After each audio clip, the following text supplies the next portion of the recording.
Здравейте! Казвам се Доника.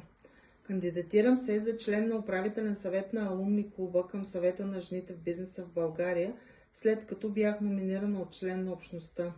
Номинация, която приех като знак за доверие и като отговорност към по-нататъчното развитие на клуба.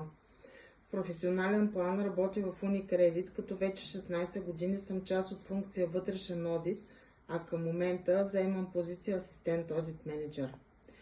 Паралелно с това съм част от доброволческата група на Алумни клуба и участвам активно в различни доброволчески инициативи, като и ментор в фондация АРЕД.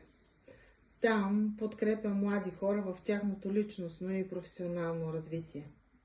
Моята визия за развитието на Алумни клуба е той да продължи да надгражда постигнатото до момента, да развива устойчиви връзки към своите членове. Вярвам, че стойността на клуба е в активната общност, в споделения опит и в взаимната подкрепа.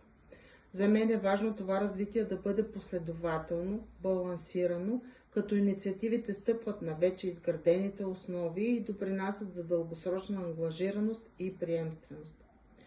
С опита си както в професионална, така и в доброволческа среда мога да допринеса с последователност, структурираност и практичен подход.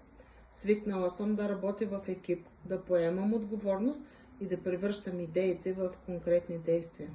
Ще работя за насърчаване на по-активно участие в дейностите на Алумни клуба и за поддържане на открита и ефективна комуникация в общността.